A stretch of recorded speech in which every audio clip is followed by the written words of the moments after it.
Halo sahabat karya semuanya, kembali bersama saya Sahari dalam channel Dunia Sahabat Karet. Saya mengucapkan terima kasih banyak kepada sahabat karya semuanya yang telah setia menonton, bahkan banyak yang telah subscribe untuk berlangganan channel ini.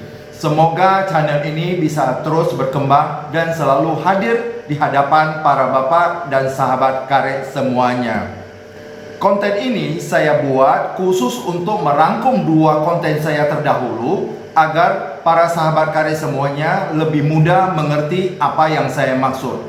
Baik sahabat karya semuanya, pada kesempatan ini saya akan memberikan edukasi bagaimana cara membuat bokar yang berkualitas tinggi. Kebanyakan para petani mengolah karet itu dicampur dengan berbagai macam kotoran kontaminasi seperti tanah, batu bata, seperti plastik, terus kayu, kulit kayu, dan lain sebagainya yang tujuannya untuk supaya bokar atau bahan olah karet tersebut berat. Tetapi sebenarnya cara seperti itu ada cara yang sangat salah. Karena sepandai-pandainya petani itu membuat bagaimana karet itu bisa lebih berat, di pabrik atau di setiap pabrik itu punya cara untuk mengatasi kondisi tersebut. Setelah keluar dari labor, itu akan ketahuan berapa persen karet kering yang akan kita beli tersebut. Jadi yang kita beli itu karet kering, bukan sampah. Sehingga para petani ini komplain kenapa karetnya rendah. Karena karetnya itu kotor, banyak terisi kontaminasi. Jadi Bapak Ibu, jadi pada saat ini di hadapan saya ini ada dua sampel. Sampel yang pertama ini, ya, ini sudah keluar dari labor dan kita sudah tahu berapa persentasenya. Sampel yang pertama ini, karetnya ini kurang bagus. Ini adalah karet rendaman. Coba kita perhatikan, ketika kita tarik, terasa kelumer, karetnya lembek dan lengket. Ini adalah karet rendaman dan persentasenya tidak tinggi, hanya 42,56%. Berarti ini termasuk rendah. Ini sudah termasuk grade yang sangat rendah, yaitu grade C. Ya, ini karet rendaman. Yang kedua, ini adalah karet yang sangat bagus. Kalau kita lihat, dia sangat keras, sangat elastis sekali. Ya, sangat elastis. Ditarik-tarik agak keras dan tidak lengket. Dan ini persentasenya adalah 51,87%. Ini termasuk grade B. Nah, karet seperti ini yang kita harapkan. Karetnya bagus, dan jika yang karet yang ini, karet rendaman ini, ketika dimasukkan ke dalam labor atau diuji, masuk ke oven, karena direndam dengan air, di dalam karetnya itu kadar airnya terlalu tinggi. Ketika masuk ke oven itu dipaksa untuk kering, akhirnya karetnya rusak, lumer, maka persentasenya langsung jatuh menjadi 42,56%. Sedangkan ini karetnya cukup kering.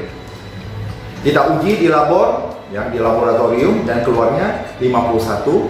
Karena dia kering itu, dia tahan oleh api, sehingga dia tidak lumer. Dan karetnya cukup bagus, cukup kering, dan tidak lengket. Ini dua perbandingan seperti ini. Jadi ini adalah merupakan dua perbandingan. Sekarang kami serahkan kepada para petani, mau karet yang kualitasnya rendah atau kualitas yang tinggi. Ketika petani menderes latek, yang keluarnya latek dan dibekukan, dan itu disimpan lebih kurang 1-2 minggu, biar semua airnya di dalam bokar itu mengalir keluar, dan bokar itu sudah siap untuk dibawa ke industri. Bokar yang bagus, tetapi kadar airnya tinggi, kita masukkan di dalam grade C. Bokar itu ada 3 macam, yang grade A, grade B, dan grade C. Setiap pabrik berbeda kadarnya.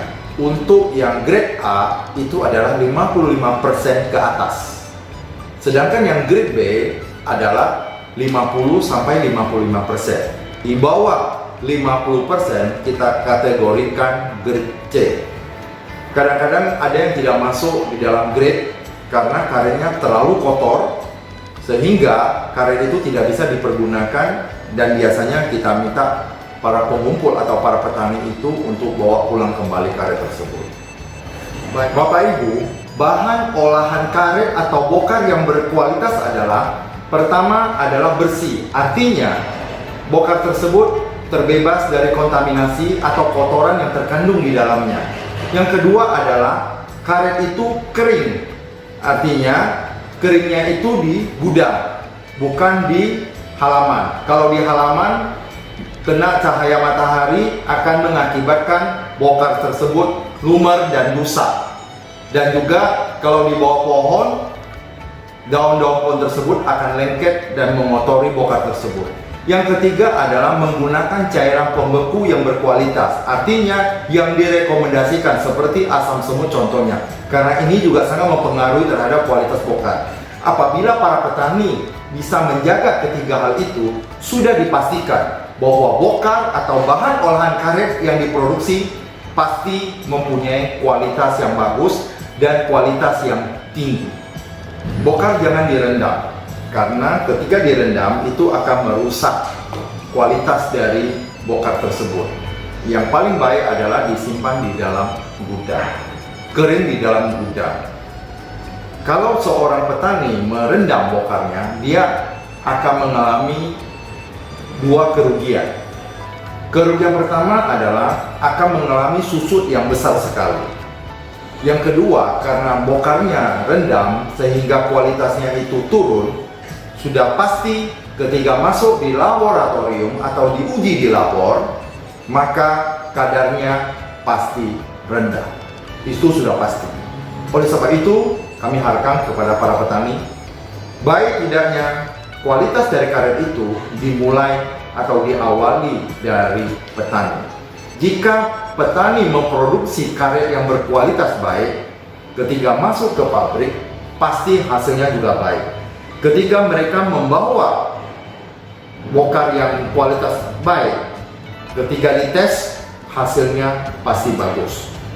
Sebaliknya, ketika mereka membawa bokar yang kotor dan direndam, sudah dipastikan karet tersebut pasti kualitasnya pasti rendah dan pasti mengalami susut yang cukup besar. Baik Bapak Ibu, inilah edukasi saya mengenai bagaimana cara mengolah bokar yang baik dan berkualitas. Semoga video ini bisa menjadi pedoman bagi Bapak Ibu sehingga Bapak Ibu bisa ke depan bisa mengolah karet yang lebih baik. Terima kasih, salam sukses.